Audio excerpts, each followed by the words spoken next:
Glória a Deus. Você pode se assentar? Apesar que eu gostaria que você fosse solidário comigo, ficasse em pé. Não, pode sentar. Gente, eu gosto sempre de começar com duas perguntas. Então vamos lá. Primeira, você está feliz com Jesus? Segunda, Jesus está feliz com você?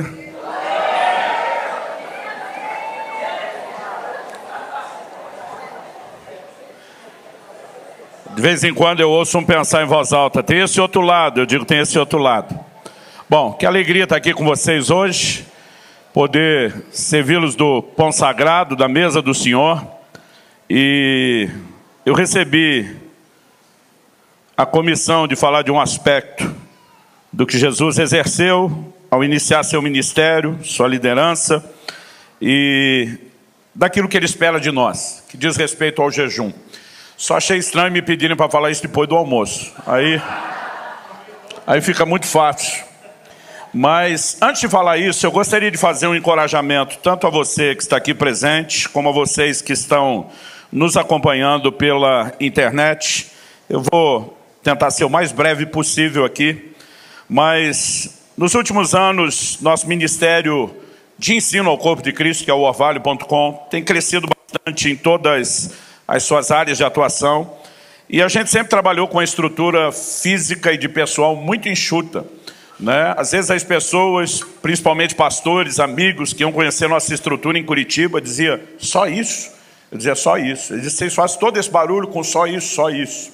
Mas ultimamente a gente começou a viver a realidade do que diz 2 Reis, capítulo 6, né? Aqueles filhos dos profetas pressionando Eliseu, o lugar está pequeno demais, está apertado, temos que ampliar. E Deus nos abriu uma porta para que a gente vá para uma nova estrutura que vai atender não só as demandas do presente, mas dos próximos anos. E a gente esbarrou naquele desafio enorme, né, de lidar com o orçamento de reformas e adequações. Eu lembro que enquanto orava por isso, depois de alguns meses só dizendo, Senhor, aguardando orientação e recursos do alto, um dia o Espírito Santo falou para mim a respeito do que eu deveria fazer nesse ano de 2022. Ele diz, enquanto você estiver rodando o Brasil, e a gente tem feito eventos literalmente em todos os estados, ele me disse, encoraje aqueles que vêm sendo abençoados pelo seu ministério, numa base regular, né? Recorrente. Se é a primeira vez que você vai me ouvir pregar, ou que está em contato com o nosso ministério, não é para você que eu estou falando. Mas se você, numa base regular, de alguma forma, tem sido instruído, alimentado, encorajado, né, animado a prosseguir na fé e no ministério, então talvez você possa ser parte de um grupo para quem eu resolvi pedir ajuda. Nós tivemos a seguinte direção de Deus. Eu lembro que o Senhor falou comigo, não pense no tamanho do orçamento. Divida ele em muitas pequenas cotas. Encoraje pessoas que vêm sendo abençoadas pelo ministério a abraçarem essas cotas. E das vezes que eu tenho estado, né, seja aqui na igreja ou nos eventos do Dizascope, nunca pedi nada para ninguém, até hoje. E hoje estou pedindo não só para o presencial, para você que está no online também. Se você quiser nos ajudar nessa empreitada, assumindo uma cota, e está dentro desse grupo que vem sendo abençoado, o que é que eu gostaria de pedir para você? R$10 por mês durante um ano. R$120 parcelado em 12 de 10. Você não precisa tirar a energia da sua igreja onde você oferta. Eu sugeriria que você comece um lanche a menos por mês, eu te ajudo a emagrecer e você me ajuda a pregar o evangelho, né? Então, se você realmente tiver não só disposição, mas tiver condições, nós temos, tanto para o pessoal que está aqui no presencial como para o online, um pedido de ajuda. Para quem nos ajuda com essa uma cota de R$120 em 2 de 10, nós estamos dando de presente uma edição de luxo, capa dura do meu novo livro, Graça Transformadora, que eu tenho chamado de A Obra da Minha Vida. E se você fizer isso aqui, pode parcelar no cartão. Você que está nos acompanhando aí, pode entrar no nosso site, orvalho.com, na loja, né, e adquirir a edição capa dura. Lá vai parecer que você está comprando o livro, mas na verdade você está nos ajudando. Se você quiser só o livro, você compra a versão brochura bem mais barata, não é negócio pagar esse valor. Mas se você quiser semear e nos ajudar, fica aqui o meu pedido de ajuda para vocês no online, para vocês no presencial, tá? Nós vamos disponibilizar isso no final. Se você achar que tem liberdade para isso, fala para o vizinho ao seu lado, deixa Deus te usar, vaso. Quem sabe ele te dá um de presente.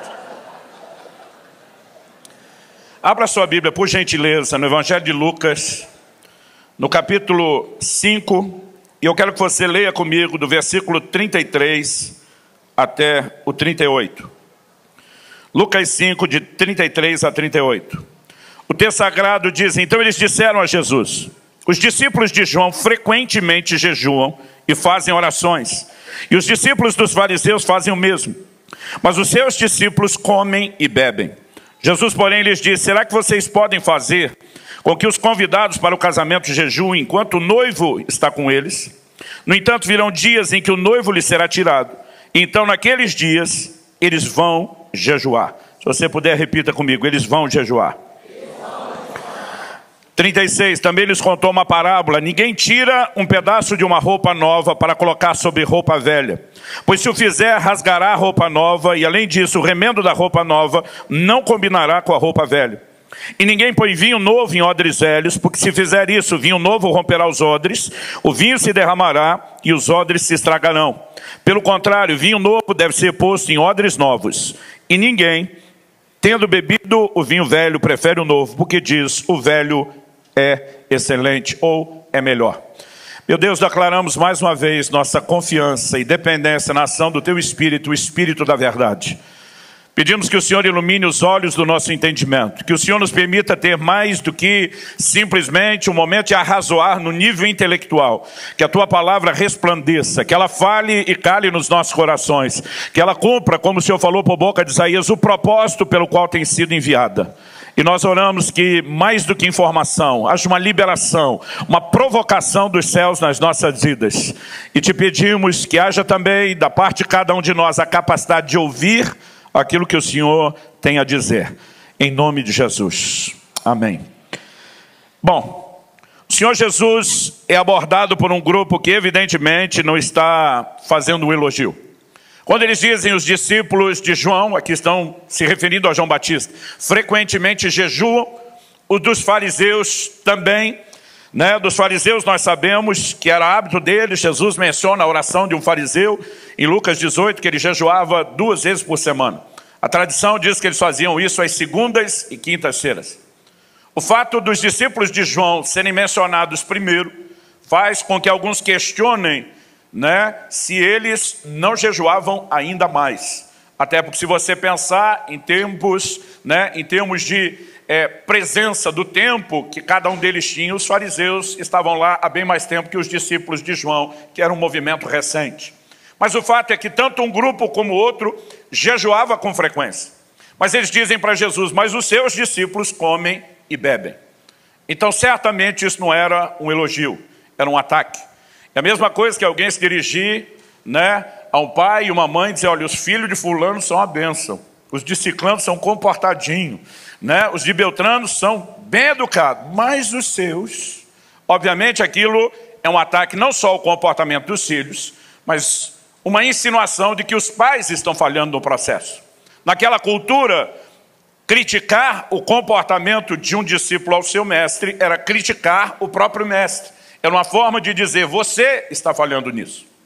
E quando eles tocam no assunto dessa forma, o Senhor Jesus responde algumas coisas que, ao meu entender, são muito importantes.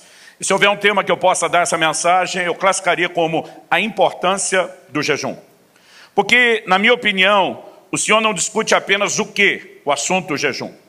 Ele também aborda questões como quando eles iriam jejuar. E eu acredito que nas entrelinhas ele responde até mesmo o porquê eles fariam isso. De alguma forma, o texto começa com um relato que envolve o passado, uma prática que vem do Antigo Testamento, do jejum, mas que também transita por aquele momento atual, presente na ocasião, mas que vai tratar e abordar o assunto em questões de futuro. Eu acho que aqui nós temos uma visão bem abrangente a respeito do jejum, que, penso eu, é um assunto que precisa ser melhor entendido. Eu creio que Deus quer resgatar a cultura do jejum. Eu tinha 15 anos de idade, eu nasci e cresci num lar cristão, e para não dizer que eu não sabia que meu pai, principalmente, que era pastor, jejuava, existiam uns dias de jejum anual da denominação, que todo mundo se unia no dia de oração e jejum por avivamento. Então, pelo menos aquela uma vez por ano eu sabia. Mas eu nunca soube que meu pai praticava outros tipos de jejum. Porque ele era parte de uma geração que acreditava que tinha que ter um código de sigilo absoluto sobre o jejum. Porque se contasse para alguém que jejuou, perdia a bênção. E era a forma como eles entendiam o ensino de Jesus em Mateus 6, no Sermão do Monte. Mas eu lembro que eu comecei a jejuar, porque outras pessoas me estimularam. Meu primeiro jejum aos 15 anos de idade, eu jejuei só o almoço, ainda tomei o refrigerante com medo de desmaiar. Ou seja, não foi assim aquele jejum raiz. Mas eu e os meus amigos, todos tínhamos sido batizados no Espírito Santo, só tinha um da patota que ainda não. E estava muito desanimado, porque parece que Deus amava todo mundo, menos ele, e ele estava assim por um fio de desanimar, de desviar. E alguém sugeriu, vamos jejuar hoje por fulano, para Deus pegá-lo de jeito. Nós estávamos numa conferência de avivamento, para ele ser batizado no Espírito Santo, vai ter uma vigília à noite, né, para ministrar isso. E ele já estava cansado de receber oração, já não queria nem buscar mais isso. E alguém falou, vamos jejuar. Eu lembro que eu falei, mas nós já tomamos café da manhã, mas não tem hora para começar jejum. O outro, não tem não. E a gente via que ninguém sabia nada. Não, vamos pular o almoço. Aí o outro diz, mas não morre? Claro que não morre, uma refeição só. Outro diz, mas não desmaia. Aí já não sei. Aí foi que um deu a sugestão, vamos tomar pelo menos o refrigerante. E nós tomamos bastante refrigerante, para ter muita glicose. Mas nós pulamos e naquele horário do almoço, não apenas não comemos. Gente, um adolescente jejuar uma refeição é mais ou menos um adulto jejuar um dia, vocês sabem disso. Porque o adolescente tem 3 estômagos, além do normal tem um em cada perna. Eu não sei para onde vai tanta comida. Mas eu lembro que nós ficamos orando, intercedendo por ele. Depois daquele momento, alguém soube que a gente pulou só o almoço e que ainda tínhamos tomado refrigerante, esculhambou com a gente. Eu lembro os caras dizendo, jejum de verdade, não põe nem bala açucarada na boca, uma pouca vergonha. E eu fiquei mal, falei, oh Deus, desculpa aí, não tinha um manual, não sabia como fazer, a intenção era boa, já estava até arrependido. Mas quando nosso amigo foi batizado no Espírito Santo à noite, ninguém conseguia convencer a gente que aquele posicionamento não tinha contribuído para o processo, principalmente porque ele era um buscador crônico do batismo no Espírito Santo. E aquilo começou a me gerar interesse. E aí eu comecei a descobrir que tinha gente que pulava o café e o almoço. E eu sempre perguntava, não morre não? Não morre não. Desmaia? Olha, isso aí depende. E aí eu fui sendo estimulado. Eu lembro da primeira vez que eu fiz 24 horas de jejum. E eu dizia, glória a Deus, não morri. Mas eu descobri outro que jejuou 2 dias. E eu, animado pela experiência de outro, empolgado, quis fazer. E depois descobri um que fazia 3, e depois descobri um que fazia 4. E assim eu fui crescendo na prática do jejum. Meu pai uma vez soube, porque já que ele não falava, eu também não falava, que eu estava fazendo jejuns maiores. Ele, muito preocupado com a minha saúde, veio falar comigo. Ele disse, de onde é que você tirou essa empolgação? Tipo, não fui eu que te ensinei isso. Falei, o senhor não fala nada, mas pelo menos eu tenho gente que fala e me anima. Né? Ele falou, mas não é para ficar falando. Eu falei, quem te disse que não é para ficar falando? Eu falei, o senhor é um doutor de Bíblia que eu respeito. Mas pensa comigo, pai, como é que nós sabemos que Jesus jejuou? Ele estava sozinho. Ele olhou para mim e falou, é mesmo. Eu falei, ele contou. O problema não é contar, é fazer tocar trombeta. Eu falei, antes do capítulo 6 começar dizendo que a gente não tem que fazer as coisas só para ser visto pelos homens, no 5,16 Jesus diz, fazei brilhar, brilha a vossa luz diante dos homens. A Bíblia fala de boas obras, no sentido de esmolas, não ser praticada só para ser visto, mas fala que a viúva que ia ser ajudada era aquela que tinha testemunho de boas obras. Então eles tinham que saber quem fazia. Ou seja, a questão tem muito mais a ver com a motivação do que com a notícia. Por que eu estou dizendo isso? Essa cultura de sigilo foi nos roubando de algo que toda liderança precisa promover, que se chama exemplo. Toda liderança é baseada em exemplo. E se eu e você, como líderes, não cultivamos a cultura do jejum, nós não podemos esperar que nossos discípulos façam. Mas quando fazemos, nós nos tornamos inspiração para os outros. Minha filha terminou o ano passado fazendo um jejum de 20 dias na água. Meu filho começou os primeiros 7 dias desse ano em jejum. E eu lembro quando ele me disse que ia terminar no 7º dia, eu falei, sério, agora que vai ficar bom? Ele falou, pai, Deus mandou fazer só 7. Eu falei, tá bom. Na sua idade eu não passava de 7. Né? Minha esposa, no mês de março, fez um de 10. No início desse ano, eu terminei minha terceira experiência de um jejum de 40 dias. Aliás, escrevi um livro inteiro sobre jejum, em jejum. Foi uma experiência muito legal. E vou deixar o Douglas divulgar isso depois, porque na loja do Dizascope vai ter nesse mês de junho, assim que sair, o livro A Cultura do Jejum. O que eu quero chamar a sua atenção?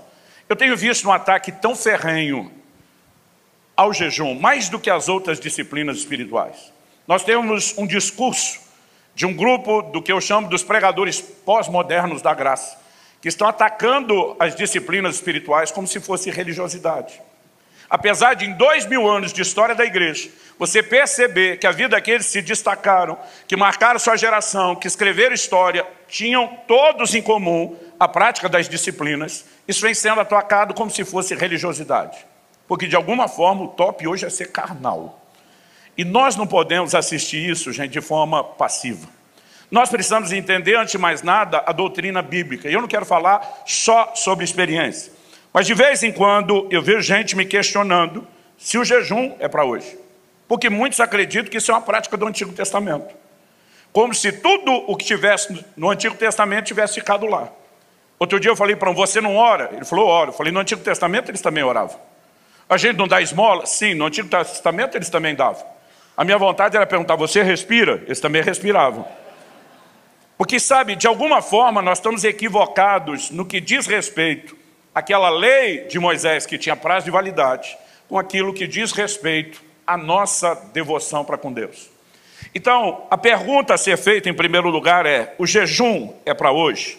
É para os crentes da Nova Aliança, do Novo Testamento? Um dia, uma pessoa falou para mim, jejum é uma prática do Antigo Testamento. Eu falei, o curioso é quando perguntaram para Jesus, por que os discípulos dele não jejuavam? Ele disse quando eles iriam jejuar. Ele disse, quando o noivo for tirado. E é evidente que ele falava de si. Ou seja, ele estava dizendo que a partir do momento, não só a ausência entre a morte e ressurreição, mas ele falava principalmente do momento onde fosse elevado aos céus, até o tempo do seu retorno, o tempo da sua ausência, seria o tempo onde os seus discípulos iriam jejuar. Outro dia um falou para mim, Jesus veio ensinar, né, os judeus. Eu falei, não me faça violência hermenêutica. O tempo todo ele dizia ao judeu da antiga aliança, ouviste o que foi dito aos antigos, citava a lei de Moisés. Mas ele dizia, eu porém vos digo. E obviamente ele estava ensinando algo diferente de simplesmente guardar a lei de Moisés. Ele diz, façam discípulos das nações. Em outras palavras, gentios, não judeus. Ensine eles a guardar tudo o que eu vos tenho ordenado, que incluía o jejum. Em Mateus 6,16, Jesus não diz se jejuardes, ele diz quando jejuardes. Aí outro dia alguém me falou, não, mas é que muita gente está jejuando como uma prática meritória. Eu falei, e daí? Porque alguém fez a coisa certa do jeito errado, você vai deixar de fazer a coisa certa do jeito certo? Jesus disse, não jejuem como os hipócritas. Ele falou, tem gente fazendo o errado. Não imite o comportamento errado, mas vocês vão fazer a coisa certa do jeito certo. Eu não tenho um pingo de dúvida de que o jejum é para o nosso tempo. Outro dia alguém falou assim para mim, mas e o silêncio das epístolas? Não há nenhuma ordenança, nenhum imperativo no Novo Testamento, especial nas epístolas sobre o jejum. Falei, na verdade, não tem imperativo sobre jejum na Bíblia inteira. O único jejum obrigatório no Antigo Testamento era o do dia da expiação, Yom Kippur. E a expressão usada era afligir a alma. Lá na frente, no livro de Jeremias, depois no livro de Atos, é chamado de o dia do jejum. Então nós sabemos que isso é o que eles faziam. E Deus estabeleceu como um mandamento e diz que quem não afligir a alma será exterminado do povo. Se fosse só um sentimento afligir a alma, não dava para julgar a pessoa por aquilo. Eles praticavam o jejum. Era o único jejum obrigatório. Mas quando você chega no Novo Testamento, eu concordo com você que você não vai necessariamente encontrar um imperativo. Mas se Jesus diz, quando jejuardes, em vez de se, é óbvio que ele esperava isso de mim e de você. E se nós vivemos de acordo com a cultura bíblica do próprio Novo Testamento, para agradar nosso Senhor, mesmo que ele não tenha dado uma ordem, só o fato de revelar uma expectativa já deveria ter para mim e para você o peso de uma ordenança. Mas o ponto não é esse. Quando alguém me perguntou, e o silêncio das epístolas? Eu falei, engraçado você tocar no assunto. Eu falei, você prega o evangelho e diz para o seu povo que tem que pregar o evangelho. Qual o seu argumento? Jesus pregou, mandou seus discípulos fazer, seus discípulos fizeram. Você fala que tem que orar pelos enfermos, seu argumento. Jesus fez, curou os enfermos, mandou os discípulos fazer, os discípulos obedeceram. Mas quando Jesus jejuou, mandou jejuar e os discípulos obedeceram, não serve. Eu falei para ele, se você discordar do meu ponto de vista, da minha forma de interpretar nós podemos dizer que é algo subjetivo, cada um pensa de uma forma. Eu falei, mas quando você discorda da sua forma de interpretar, isso para mim se chama desonestidade. Então, se o jejum não cabe, joga fora a pregação do evangelho e a cura. Se a cura e a pregação do evangelho cabe, bota o jejum junto, porque é o mesmo argumento. Aí ele falou assim, não, mas e o silêncio das epístolas? Eu falei, desde quando eu e você precisamos que os apóstolos revalidem alguma ordem do Senhor para ela estar de pé? O que nós temos é a ordem inversa. Tudo que os apóstolos disseram depois foi ordenado pelo Senhor. Não eram eles que tinham que revalidar a ordem do Senhor. Eles transmitiram outros mandamentos que o Senhor lhes deu. Mesmo Paulo, que não andou com o grupo dos 12, dizia, eu vos entreguei o que eu também recebi do Senhor. O livro de Hebreus diz que a salvação nos foi inicialmente anunciada por nosso Senhor e continuada pelos apóstolos. Eles não vieram trazer um evangelho diferente, embora havia aspectos dele que foram comunicados depois. Olhei para aquele camarada, que era de um grupo carismático, pentecostal, falei, você crê no falar em línguas e prega isso? Não estou criticando porque eu também. Eu falei, mas onde há nas epístolas um imperativo para falar em línguas? Paulo fala que quem fala em línguas edifica-se a si mesmo, que ele era grato a Deus por isso, mas em nenhum momento ele mandou. Mas porque Jesus diz, esses sinais seguirão os que creem, para você a palavra de Jesus é suficiente, mesmo que não haja uma revalidação no Novo Testamento. Eu falei, você prega o dízimo, e eu não tenho nada contra ele, porque o livro de Hebreus nos mostra que quando Abraão se curva diante de Melquisedeque, nós temos uma figura. A Bíblia diz que Levi ainda estava nos lombos de Abraão, e naquele momento era Levi entregando os dízimos àquele que prefigura Cristo. Se isso não é a figura dos dízimos passando da velha para a nova aliança, me explique o que é. Falei, mas onde é que tem um imperativo? Eu acho que Jesus falou mais claro sobre o dízimo, quando a única vez que ele elogia os fariseus em todo o relato dos evangelhos é no momento do dízimo, quando ele fala de dar a César o que é de César e a Deus o que é de Deus. Mas você não acredita que isso precise de um respaldo das epístolas para justificar aquilo que Jesus disse. Mas quando o assunto é jejum, a regra muda. O que nós temos no Novo Testamento é a declaração de que os discípulos jejuavam, e não apenas como uma prática dos judeus. Paulo, quando se converte, passa 3 dias e 3 noites, sem comer nem beber, trancado num quarto orando. Aí outro dia alguém falou, não, mas é que ele tinha a cultura do judeu. Ok, Atos capítulo 13, a primeira igreja de gentios, formado por boa parte da liderança, com gentios convertidos e não só judeus. A Bíblia diz que eles estavam jejuando e ministrando ao Senhor quando o Espírito Santo falou com eles. Quando eles plantavam igrejas entre os gentios, a Bíblia diz que eles estabeleciam presbíteros com jejuns. O jejum está lá, na prática da igreja dos gentios.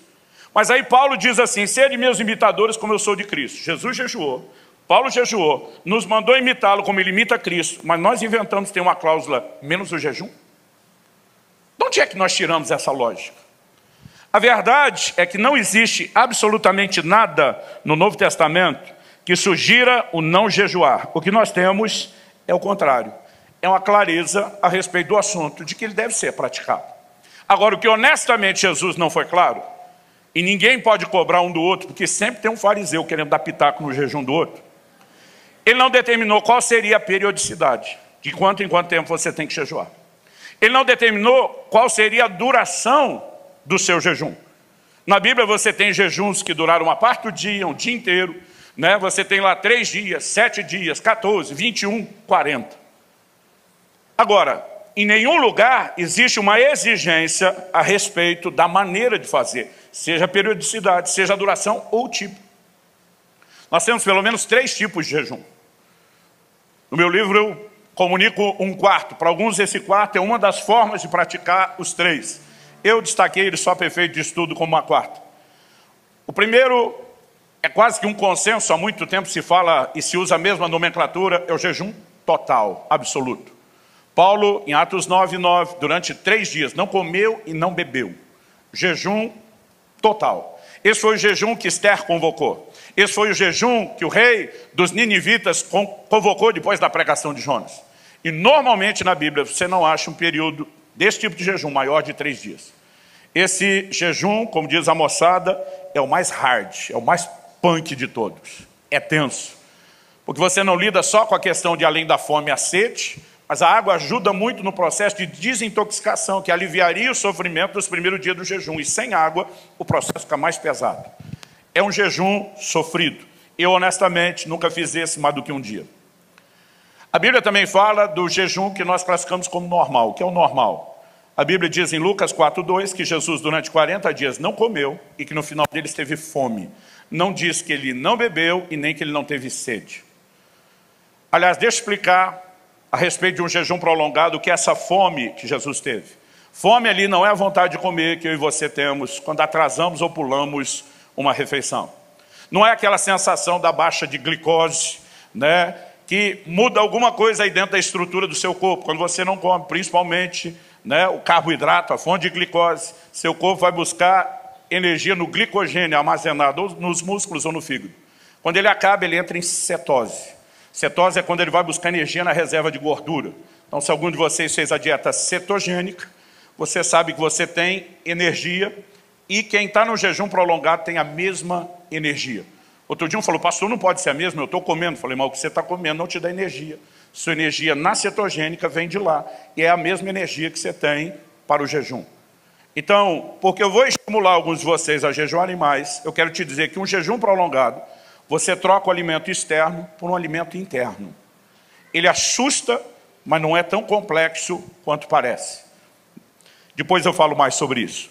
A Bíblia não limita apenas o jejum total e o normal, né? A Bíblia também fala a respeito de um jejum parcial. Daniel, durante 3 semanas inteiras, a Bíblia diz que ele não comeu carne, não comeu manjar desejável, né? E não bebeu vinho. Isso sugere que talvez ele tenha ficado em algo parecido com aquela dieta do capítulo 1, água e legumes. Muitas vezes é uma excelente forma de praticar o jejum prolongado. João Batista se alimentava de mel silvestre e de gafanhotos, né? Ele tinha uma dieta restrita. Mas a Bíblia fala de Moisés 40 dias e 40 noites no cume do monte sem comer nem beber. Isso é humanamente impossível. Com 5 dias sem água, seu corpo pode entrar em colapso e falência. Então nós chamamos isso de um jejum sobrenatural. Ele emergiu, mergulhou na nuvem e desfrutou de recursos sobrenaturais. Eu não sei quantos de vocês já leram a história do irmão Yun, o homem do céu. Alguém aqui já leu? Ele conta no livro dele, eu já tive com ele algumas vezes e tive a curiosidade de fazer perguntas, mas ele numa ocasião fez 74 dias de jejum numa prisão, sem comer nem beber. É impossível. Né? Desnecessário te dizer que centenas de presos que assistiam o processo se converteram, né, enquanto aquilo acontecia, porque é humanamente impossível. Então a gente classifica aí como sobrenatural. Para alguns, eles acreditam que o sobrenatural é apenas uma das formas de você praticar esses, outros colocam numa classificação à parte. Mas isso é o que a Bíblia não define. O que te dá liberdade de ou escolher como, quando, de que forma você jejua, ou então obedecer à liderança do Espírito Santo. A Bíblia diz que Jesus foi guiado pelo Espírito ao deserto, para ser tentado pelo diabo e jejuou. Então eu digo para as pessoas, é importante seguir a liderança do Espírito Santo. Outro dia um me falou, não, o Espírito Santo guiou ele para o deserto para ser tentado, não para jejuar. Eu falei, você acredita que ele era liderado pelo Espírito Santo para uma coisa, mas não para outra. Presume-se que a mesma liderança está guiando ele naquilo que faz. E eu e você precisamos entender que há momentos onde o Espírito Santo vai nos dirigir. Mas o que eu gostaria que você pensasse comigo não é só se o Novo Testamento fala sobre jejum. É por que o jejum aparece. Obrigado. Por que o jejum aparece e por que ele é necessário? Eu aprendi aos 15 anos de idade que o jejum não muda Deus. Ele muda você. Deus não deve nada para ninguém porque a pessoa jejuou. Davi ficou 7 dias prostrado com a cara no chão, orando para que o filho que foi gerado da relação pecaminosa com Batseba não morresse, mas não adiantou. Deus havia anunciado uma palavra de juízo. Imagina Deus olhando para Davi, dizendo, vai morrer, vai morrer, vai morrer, e morreu. É como se Deus estivesse dizendo para Davi, não te devo nada porque você está jejuando. E o jejum não é uma moeda de coerção, nem de troca e nem de coerção para com Deus. Agora, para não dizer que o jejum de Davi não valeu nada, particularmente, eu creio que o arrependimento expresso no Salmo 51 se deve, em parte, àquele tempo de jejum. Então, nós precisamos entender que o jejum não muda Deus, mas ele nos muda. E é interessante que Jesus, ele menciona, logo depois de falar do jejum, não apenas aqui no texto de Lucas, mas isso acontece nos 3 evangelhos sinóticos. Mateus, Marcos e Lucas. Se você estiver anotando, Mateus 9, de 14 a 17, Marcos 2, de 18 a 22, assim como aqui em Lucas. Ele fala da questão da roupa e do remendo, e ele fala da questão do odre. Ou seja, pela hermenêutica, as regras de interpretação bíblica, não dá para pegar essa parábola ou essas duas alegorias e simplesmente desconectá-las do contexto onde elas foram proferidas, que tem a ver com o jejum. Então eu gostaria de chamar a sua atenção um pouquinho, porque eu acredito que aqui nós podemos entender um pouco do porquê. Quando Jesus diz, ninguém tira um pedaço de uma roupa nova para colocar sobre roupa velha, pois se o fizer, rasgará a roupa nova, e além disso o remendo da roupa nova não combinará com a roupa velha. Ele não está dizendo que ninguém faz no sentido de impossibilidade. Ele está falando de bom senso. Então, é importante que você lembre, muitas vezes a gente tem a mania de olhar para o guarda-roupa e murmurar, tenho nada para vestir hoje. É importante que lembre que nem Salomão, em toda a sua glória, teve um guarda-roupa como o seu. Eles não tinham indústria têxtil, facilidade de tecido. Roupa hoje é um artigo quase descartável, especialmente se você não faz questão, né? Não se preocupa com grifes. Mas naquela época não era a realidade das pessoas. Quando Jesus manda os discípulos pregar e não levar uma segunda túnica, ele estava mandando viajar com a roupa do corpo, gente. Quando aqueles gibeonitas chegam para Josué e tentam convencê-lo a aplicar o golpe de que vieram de longe, ele diz, essas roupas eram novas quando saímos. E depois de uma viagem longa e demorada, a veste chegava comprometida. Eles não tinham loja de conveniência, não tinham hotel no meio do caminho, dormia, né, no chão, no relento, tomava banho de rio, ou tinha que esperar a roupa secar, ou secava no corpo. A durabilidade delas não era lá essas coisas, muito menos o estado. Então era comum que uma pessoa sequer tivesse um guarda-roupa. E quando a roupa tivesse assim, que não dava mais para usar, ela trocava por uma outra. Nesse contexto, Jesus está dizendo, imagina o cara está com a roupa dele velha, rota, rasgada. Alguém oferece uma muda de roupa nova. O que o bom senso, e não precisa nem de muita inteligência, sugere? Você descarta a velha e pega a nova. Agora Jesus diz, ninguém numa situação dessa ia dizer, não, eu não preciso de tanto pano, só está faltando uns buracos aqui. Então, me deixa recortar só o que eu preciso para eu remendar essa aqui. Qual a figura que Jesus está usando? Roupa na Bíblia fala da condição do homem diante de Deus, de Gênesis a Apocalipse. E ele está dizendo que o novo, a nova condição que Deus propõe, não pode ser adaptada numa velha estrutura de vida. Você não tem o direito de selecionar uma parte do novo e adaptar o velho. Ele está dizendo, você quer viver mudança? Descarta o velho inteiro, pega o novo por inteiro. Eu creio que era disso que Paulo falava quando ele diz para se despir do velho homem e revestir, ou seja, vestir de novo, do novo homem. É uma mudança de roupa, não é adaptação. Depois, quando ele entra com a parábola do odre, não é diferente. Ele fala do vinho novo. E, de novo, o novo de Deus não pode ser adaptado numa estrutura velha. Ele diz, se colocar vinho novo em odre velho, vai dar ruim. O odre, se você não sabe, era uma bolsa de couro, uma espécie de cantil. Uma vez na Bíblia você vai encontrar uma referência do odre contendo água. Uma vez na Bíblia uma referência do odre contendo leite. Todas as outras são ligadas ao vinho. Por quê? Quando se pegava o vinho novo, que era o suco da uva ainda não fermentado, e colocava dentro do odre e lacrava aquela bolsa, ao limitar a exposição a uma quantidade específica de oxigênio, você conseguia controlar o processo de fermentação. Então é por isso que normalmente ele estava associado ao odre.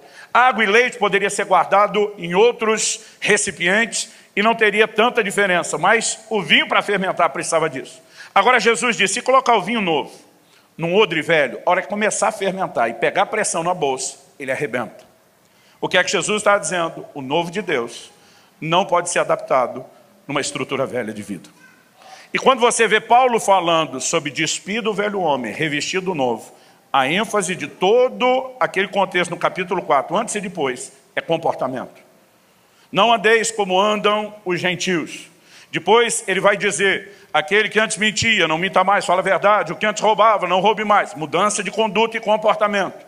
E eu e você precisamos entender que na santificação, isso é um elemento necessário. É por isso que Romanos 12 nos apresenta uma necessidade de transformação, e nela a Bíblia diz que nós temos que oferecer o corpo como um sacrifício vivo. Sacrifício vivo é um paradoxo, porque sacrificar é matar. Como é que o sacrifício é vivo? Paulo está dizendo mata, mas não mata de verdade isso aqui, não literal. O que é para matar, Paulo? Colossenses 3,5, fazei morrer a vossa natureza terrena. Romanos 8,13, pelo Espírito mortificardes os feitos do corpo. Então, mortificação da carne não está ligado só ao jejum. Mortificação da carne, domínio próprio, é parte de uma vida, de uma conduta diária. Mas o jejum tem um grande papel nesse processo. Eu costumo dizer que quem jejua com regularidade e frequência sabe que um chip muda na sua forma de pensar. O centro de gravidade da Terra puxa para baixo. O centro de gravidade do reino de Deus para cima. Buscar as coisas que são do alto, pensar nas coisas que são de cima. Todo jejum prolongado que eu faço, se tiver alguma coisa na minha lista de oração que envolve questões materiais, eu não consigo chegar ao fim do jejum orando por aquilo. Perde a importância de uma forma. E eu não vou dizer que Deus não quer fazer. Mesmo parando de orar, eu tenho visto muitos milagres acontecer nessa área. Mas de alguma forma você olha para aquilo e diz, não é importante. Algo muda dentro de você. Em 2018, quando Deus me chamou pela primeira vez a um jejum de 40 dias na água, pensa num negócio que me deixou em crise. Crise. Pastor, por que crise? Meu temperamento é colérico. Para quem não sabe o que é, explico. Barraqueiro por natureza. Quase todo dia eu acordo, eu falo para mim, você é crente. Compote, e é pastor. Às vezes eu olho para a direita, o Espírito Santo está me vigiando, dizendo, fruto do Espírito de amor, mansidão, domínio próprio. Eu viro a cara para ele, está minha mulher do outro lado. Seja doce, meu amor. Só que durante 40 dias, não só sem comer na água, mas sem entretenimento, com Bíblia e oração. Gente, pela primeira vez na vida, eu me lembro de ter passado um tempo assim, nada e ninguém me irritava. Outro dia alguém falou, não, pastor, o senhor não é tão estourado assim. Eu falei, estourado não, porque você não vê a lava do vulcão que eu tenho que engolir de volta. Mas eu e Deus sabemos o que eu passo com cara de paisagem do lado de fora, tentando ser crente. Só que durante 40 dias eu não era tentado. Não é que eu tinha que engolir irritação. Nada me irritava. Era um negócio tão surpreendente que minha mulher, quem conhece ela, sabe que é um doce de pessoa. Ela tirava onda com a minha cara o tempo todo. Ela dizia, quem é você? Quem está aí? O que você fez com meu marido? Que homem manso é esse que eu não conheço? Eu dizia, amor, não sei o que está acontecendo. Pastor, qual o motivo da crise? Não foi boa a experiência? A experiência foi boa. A crise foi porque ela acabou com a minha desculpa. Porque a vida inteira eu dizia, é o temperamento. Mas a parte boa da liderança do colérico estava lá pura, coração. Mas a parte ruim, carnalidade, a carne, como diziam os antigos, apanhando que nem cachorro, sem nada que alimentasse, ela estava estribuchando. E de repente eu comecei a perceber que você de fato entra num lugar onde a ofensa não consegue te atingir. Sabe, quando nós começamos a entender a necessidade, não só da mortificação da carne, mas o jejum, acompanhado da sua irmã gêmea, a oração, ele na verdade promove a consciência de uma outra coisa. Romanos 8,5 fala sobre os que se inclinam para a carne e pensam e cogitam dela. Os que se inclinam para o Espírito e pensam e cogitam disso. Honestamente, eu não tenho todos os porquês, mas quando Jesus relacionou o jejum com essa coisa de mexer na estrutura, isso para mim basta, ainda que ele não tenha dado os detalhes de como funciona. Jesus diz em Marcos 4:26, o reino de Deus é semelhante a um homem que plantou uma semente, e ela germina sem ele saber como. Eu e você não precisamos entender de germinação para ver a semente germinar. A gente só precisa plantar a semente. Então não importa se é um engenheiro agrônomo com todas as especializações sobre germinação, ou se é alguém leigo como eu e você, plantou, vai germinar pelo ato de plantar, não pelo conhecimento do processo. Então, se Jesus está dizendo que mexe com a estrutura, a gente não tem que entender todos os detalhes de como mexe. A gente só precisa acreditar e praticar. Então, a gente deveria ter um comportamento mais simples em relação a isso. Quem está acompanhando aí, diga amém. Amém. Mas em terceiro e último lugar, eu gosto quando... Quem fez isso? Eu vou dar um abraço em você depois. Em terceiro e último lugar, eu queria destacar algo importante a respeito do jejum, e provavelmente aqui nós vamos deixar o leite passar para o alimento sólido. Quando Jesus diz que quando o noivo fosse tirado eles jejuariam, a gente pensa apenas no começo do tempo do jejum, com a ida dele aos céus. Mas Jesus, de alguma forma, ao relacionar o jejum com a sua ausência, ele está dizendo da importância do jejum até o final da sua ausência, até que ele regresse. E eu quero fazer um link entre a importância do jejum e o tempo do fim que vai anteceder a volta de Nosso Senhor. Porque o tempo de jejuar é agora, gente. Quando Jesus voltar, nós vamos ter festa, nós vamos ter bodas. Ele mesmo falou para os discípulos: eu não vou beber do fruto da vide até que o faça de novo com vocês no reino do meu Pai. Então, o jejum é para o tempo da ausência dele, não é para o seu retorno. Mas qual a relação entre o jejum e o retorno de Cristo? Eu tenho o desafio de resumir algo que não é necessariamente complexo, mas é abrangente. Mas em Atos, no capítulo 3, de 19 a 21, Pedro, pregando o Evangelho, diz assim: arrependei-vos, convertei-vos, para que venham da parte do Senhor, para que sejam cancelados os vossos pecados, e venham da parte do Senhor os tempos de refrigério. Aí diz assim: envie ele o Cristo. Esse envie ele o Cristo não é a primeira vinda. Ele está anunciando o Cristo que já veio, morreu, ressuscitou, foi assunto aos céus. Envie ele o Cristo é a segunda vinda. Envie ele o Cristo, o qual convém que os céus recebam, outra versão diz contenham, até o tempo da restauração de todas as coisas, como falou Deus pela boca dos seus santos servos, os profetas. Aqui não importa a cronologia escatológica do tempo do fim, do que cada um de nós acredita.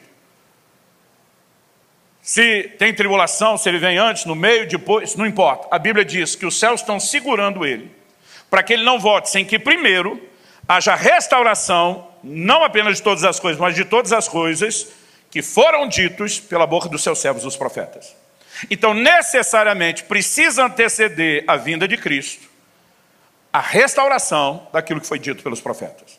Para mim, há uma diferença entre o cumprimento do que foi profetizado e a restauração do que os profetas disseram. Porque há profecias que ao longo da história já tiveram um cumprimento parcial, mas terão um cumprimento replicado. E essas profecias precisam chamar a nossa atenção em relação àquilo que antecede a vinda do Senhor. E uma dessas profecias, que não pode ser ignorada, é a profecia de Joel, capítulo 2, a partir do verso 28. E acontecerá depois disso, que derramarei do meu espírito sobre toda a carne. Vossos filhos e vossas filhas profetizarão, vossos velhos sonharão, vossos jovens terão visões. Até sobre os servos e servas derramarei do meu espírito naqueles dias. Mas ele também disse: mostrarei prodígios no céu e na terra, sangue, fogo, colunas de fumaça. O sol se transformará em trevas, a lua em sangue, antes que venha o grande e terrível dia do Senhor. E acontecerá que todo aquele que invocar o nome do Senhor será salvo. Porque no Monte Sião e em Jerusalém estarão os que forem salvos, como o Senhor prometeu, e entre os sobreviventes aqueles a quem o Senhor chamar. Quando você olha para essa profecia de Joel, ela vem dentro de um contexto.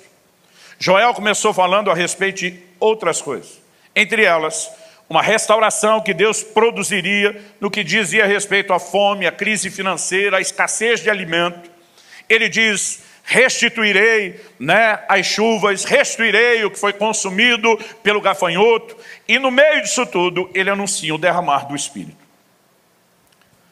Quando você olha para os dias de Joel, parte dessa palavra profética se cumpriu exatamente no tempo em que ele profetizou. E eu diria que especificamente, essa parte que pode ser destacada está ali em Joel capítulo 2, a partir do verso 18, que diz assim: então o Senhor teve grande amor pela sua terra e se compadeceu do seu povo. Passado. O Senhor respondeu ao seu povo: eis que eles enviam cereal, vinho, azeite, vocês ficarão satisfeitos, nunca mais farei de vocês motivo de zombaria entre as nações. Ele diz no verso 23, filhos de Sião, alegrem-se, exultem no Senhor seu Deus, porque Ele lhes dará chuvas em justa medida.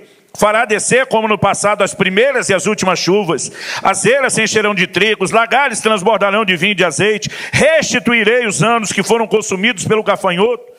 Vocês, verso 26, terão abundância de comida, ficarão satisfeitos, louvarão o nome do Senhor seu Deus, que fez maravilhas em favor de vocês. E a maior parte desses detalhes se cumpriu. Mas quando ele diz: derramarei do meu espírito, nós sabemos que em Atos capítulo 2, a partir do verso 11, no dia de Pentecoste, quando o povo está assustado com aquelas pessoas agora cheias do Espírito, falando em outras línguas, a Bíblia diz que Pedro se levanta para explicar aquele ocorrido. E o que o apóstolo Pedro diz é o seguinte: em Atos 2, ele relaciona o que está acontecendo aqui, o que esses homens estão experimentando, não é o que vocês estão pensando. Eles não estão bêbados, sendo ainda tão cedo no dia. Mas ele diz: isso é o que foi dito pela boca do profeta Joel. E aí ele cita praticamente, ipsis literis, a palavra. E acontecerá. Só que lá Joel tinha dito, depois disso. Agora Pedro, pelo Espírito, diz, e acontecerá nos últimos dias, que derramarei do meu Espírito sobre toda a carne. Aí ele começa a falar das profecias, das visões, e diz o que está acontecendo aqui em Pentecostes é isso. Mas tem uma parte do que foi profetizado que não aconteceu no dia de Pentecostes. O sol não se tornou em trevas, nem a lua em sangue. O grande e terrível dia do Senhor ainda não veio. Embora eles passam a usar declarações, como Paulo aplica aos romanos, todo que invocar o nome do Senhor será salvo. Havia salvação, havia derramado o Espírito Santo, não se cumpriu tudo. Então vamos recapitular. Uma parte do que Joel disse se cumpriu nos seus dias. A outra foi projetada para um tempo futuro. Nós chamamos muitas vezes isso de profecias de dupla referência. Quando você olha a profecia, né, ao rei de Babilônia ou ao príncipe de Tiro, Isaías 14, Ezequiel 28, você vê Deus falando com pessoas e ao mesmo tempo não mais falando com elas. Quando ele diz, você era querubim da guarda, ungido, estava no Éden, evidente que Deus não está falando com aquele rei, e sim é uma referência à queda de Satanás. Dupla referência pode referir a mais de uma pessoa, pode se referir a mais de um tempo. Então, uma parte se cumpriu nos dias de Joel de forma literal. Outra parte vai se cumprir no dia de Pentecostes.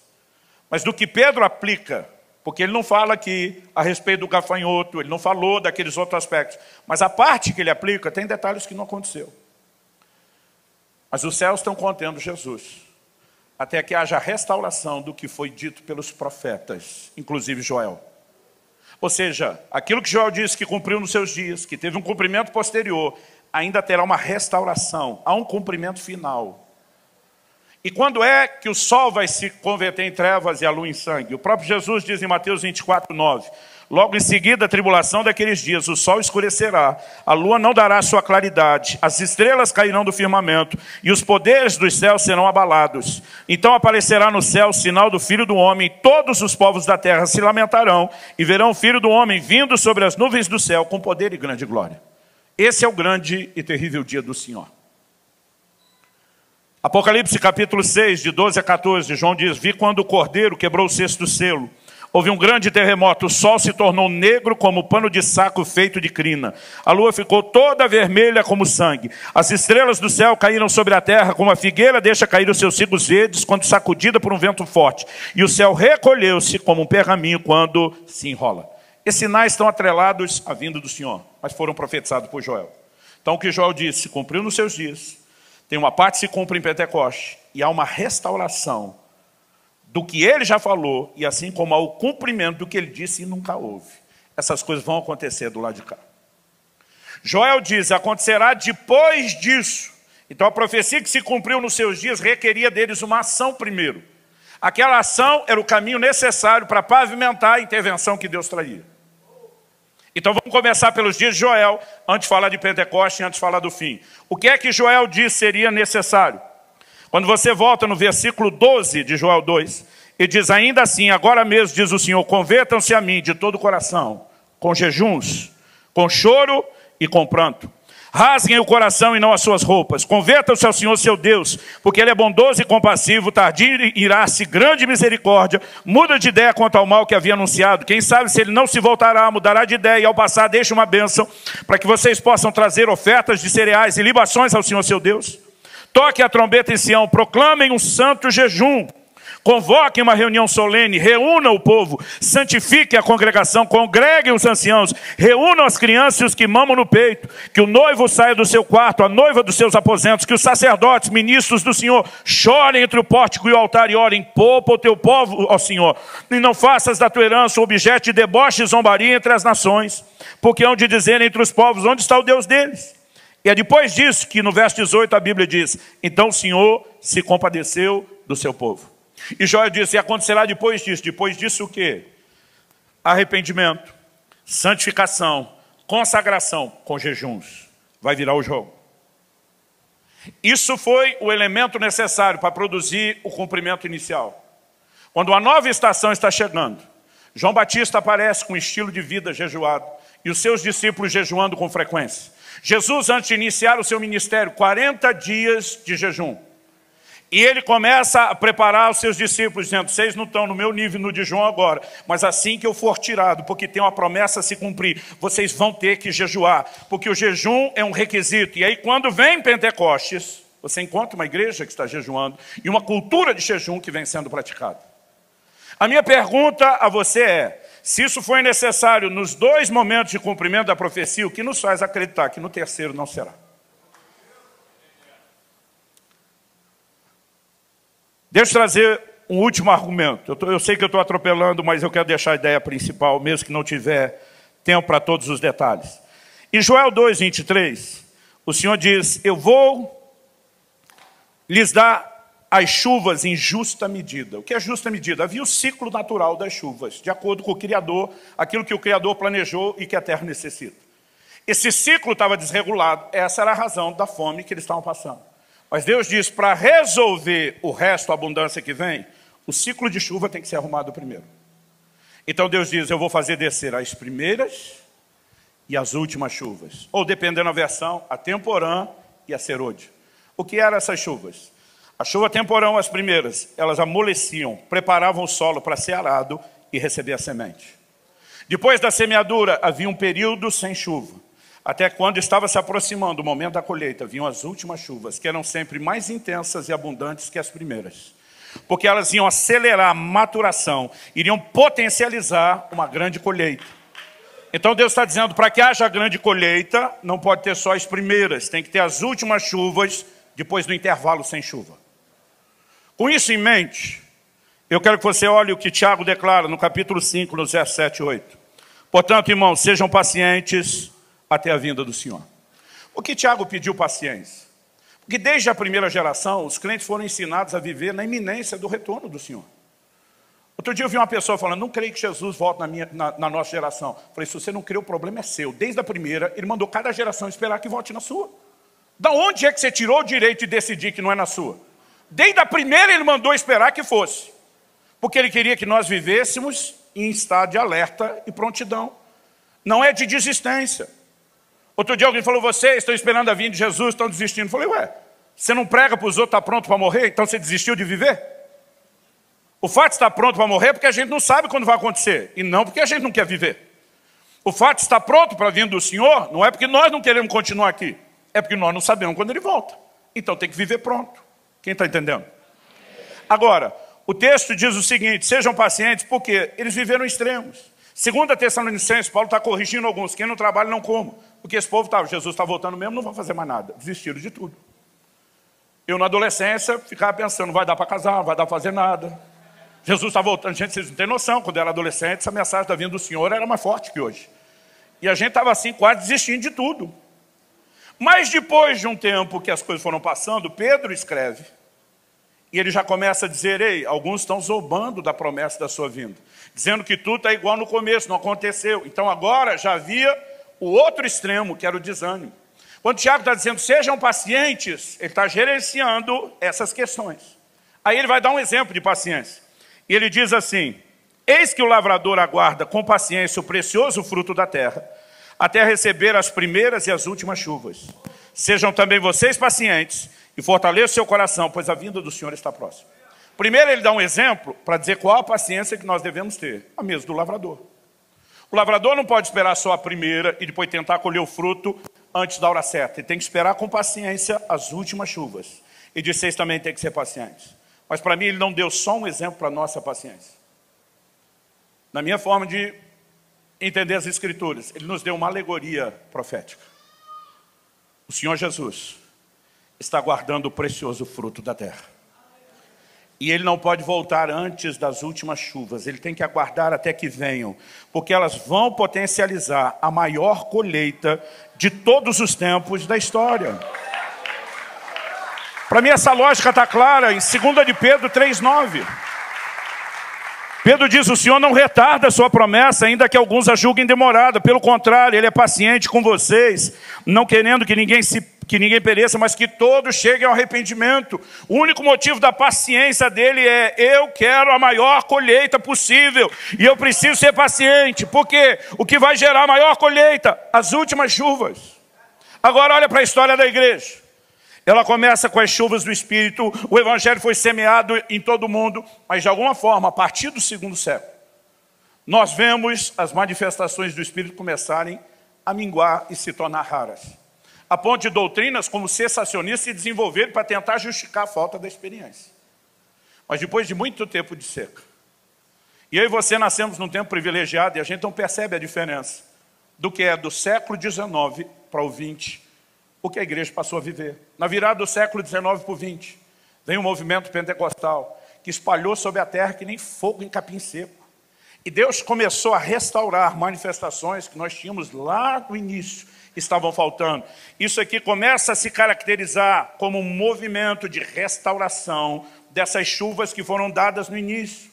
Depois, nas décadas de 60 e 70, movimento carismático, como muitos chamam, e há muitos nomes, irrompe novamente pelo mundo, e é um novo ciclo, e a gente percebe que a coisa subiu ainda a um outro patamar. Meu amigo, deixa eu te dizer, nós estamos para experimentar a maior chuva que essa terra já conheceu, porque as últimas eram mais intensas e abundantes que as primeiras, e elas são necessárias para a grande colheita que o lavrador está esperando. Agora, se para o primeiro cumprimento, Deus diz que tem que ter jejum, junto com consagração, arrependimento, santificação. Se aqui, no segundo cumprimento, isso foi necessário, o que é que faz eu e você acreditarmos que no último estágio não será necessário?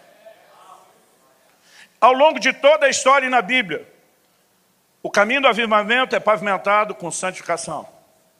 Você vai ver movimentos de arrependimento, de consagração e jejuns. Eles sempre estão lá. Eu acredito que Deus quer resgatar a cultura do jejum de uma forma como nós nunca vimos. E sabe, há alguns desafios para nós como igreja. Há uma liderança de gente da minha idade ou mais, que quase não praticou isso na vida. E eu acho que já estão velhos demais para aprender. Porque há limitações até do organismo. Mas eu boto fé numa nova geração de líderes como vocês, que vão ouvir o que o Espírito está dizendo à igreja. E vão perceber que há algo diferente, extraordinário. Gente, eu sei que o jejum assusta, mas nos assusta por falta de conhecimento prático. Como eu disse no início, eu morri de medo de morrer. Cada jejum maior que eu fazia, eu ficava sempre com medo do que vinha. Honestamente, depois de ter feito 3 de 40, depois de 7 dias, tudo igual. Mas não estou encorajando ninguém a ser irresponsável. Eu não faço jejum prolongado, sem direção do Espírito e sem acompanhamento médico. Mas algumas coisas com o tempo que você vai descobrindo. Por exemplo, quem já fez aí 3 dias de jejum sabe que é um sofrimento. Por que é um sofrimento? Porque o seu corpo vai passar por um processo de desintoxicação. E a maioria de nós não tem uma alimentação saudável. A gente come um monte de processado, de industrializado. E muitas vezes, vou te dizer, a gente sofre à toa. Nós tínhamos um pastor na nossa equipe, o Francisco, que já foi para a glória. Ele jejuava períodos enormes, ele dizia, eu não sofro nada. Ele dizia, vocês sofrem porque não se alimentam direito. Ele falou, se quer insistir na dieta errada, ele dizia, pelo menos tenha o bom senso de desintoxicar primeiro. Então ele dizia para a gente, alguns dias antes de começar, tire carne vermelha, tire os açúcares, tira tudo aquilo que tem muita toxina. Tem gente que tem muita dificuldade, por exemplo, para parar o café. Não é meu caso, mas alguns têm. Ele dizia, eu tomo uma semana antes carvão vegetal, que te ajuda na limpeza do intestino. E aí, depois de começar a fazer essas coisas, a gente tentava do lado de cá e não tinha aquele sofrimento todo. E aí você começa a descobrir que não é tão difícil. Às vezes só nós estamos fazendo do jeito certo por falta de informação, porque a cultura se perdeu. Antigamente não havia necessidade de explicar essas coisas. Antes desse jejum de 40 dias no início do ano, eu fiz 7 dias, quebrando a cada 24 horas. Já tirei carne vermelha, tirei um monte de coisa. Comecei o processo do uso de carvão vegetal. Também é bom ouvir um médico sobre isso. Alguns podem ter constipação, outros o oposto, diarreia, no uso do carvão, mas que ele limpa, ele limpa. Depois desses 7 dias quebrando a cada 24 horas, eu passei 3 dias com suco detox, para depois ir para a água. Tive dor de cabeça? Nenhuma. Tive esse sofrimento? Não. Segundo, acredite ou não, nessa terceira experiência, eu treinei até o 40º dia. Não estou falando apenas de cardio. Musculação pesada, mantendo o mesmo ritmo. Porque o seu corpo vai ter energia. Eu estava lendo o material, Deus me disse, estude o jejum como você nunca fez. A teologia eu tinha quase esgotado o assunto, fui estudar fisiologia. Encontrei um livro de um médico que dizia, explicava a homeostase, a capacidade de adaptação do corpo. Ele diz, quando você para de comer, seu metabolismo vai baixar. Você tende a ficar quieto, porque a gente pensa, tem que guardar energia.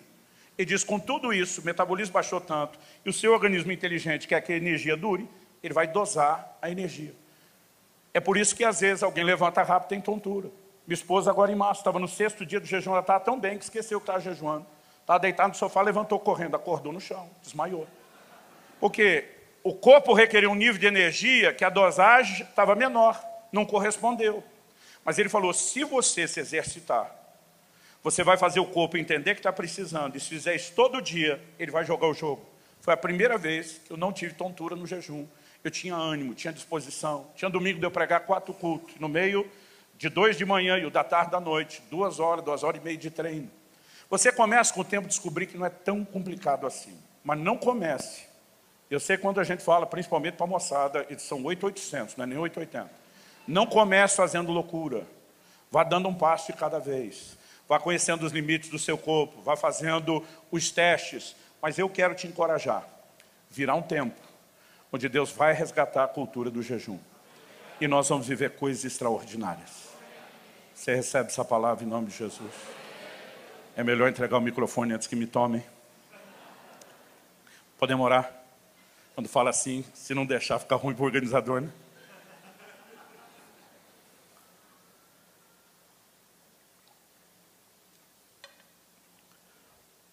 Eu quero fazer 3 perguntas para você. Eu quero que você pense nisso antes de orarmos. Como podemos pensar em viver uma vida cristã plena sem o hábito do jejum? Considerando não só que Jesus disse que jejuaríamos, a questão da estrutura e a importância disso para o tempo do fim.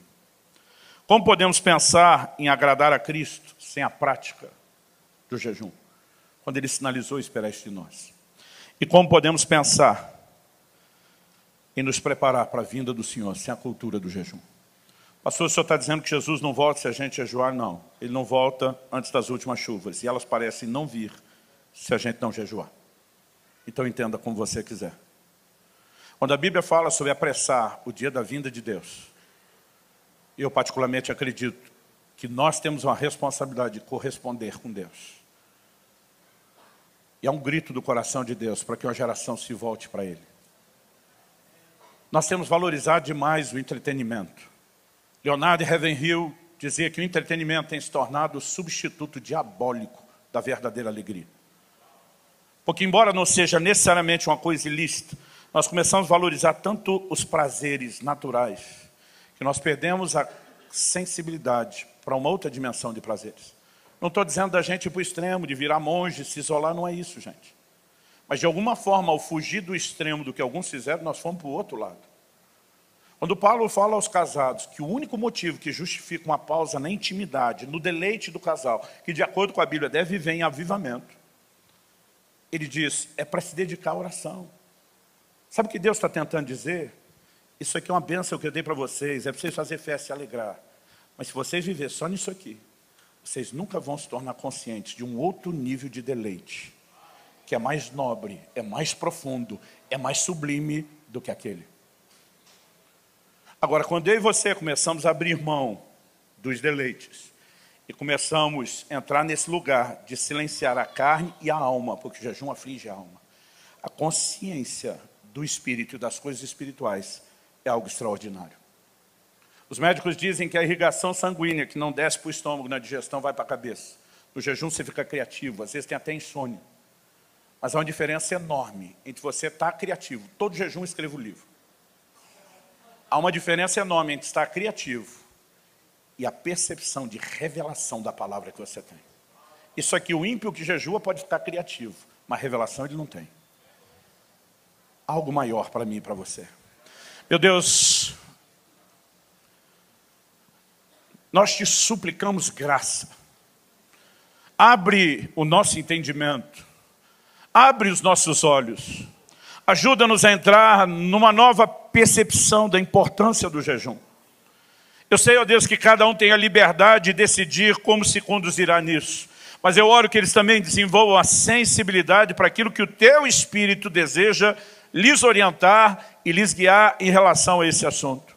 Eu oro por um tempo onde o Senhor resgate não apenas na nossa nação, não apenas na nova geração de líderes, mas, Senhor, que possa haver um movimento global, como o Senhor tem resgatado elementos e fundamentos como adoração e oração, que haja um resgate da cultura de jejum, e que a mão do Senhor possa nos guiar nessa nova fase, não apenas de preparação, mas de fato, ó Deus, adentrar num novo lugar, da intimidade, da comunhão, do deleite com o Senhor, e de uma liberação daquilo que o Senhor tem para fazer na terra. Nós oramos que venham as últimas chuvas, que venha o processo de pavimentação do avivamento, com consagração, santificação, arrependimento e jejuns, como sempre tem sido, e que nós possamos ser parte de um povo que corresponda com o Senhor e viva a cultura do jejum. É a nossa oração em nome de Jesus. Amém. Amém.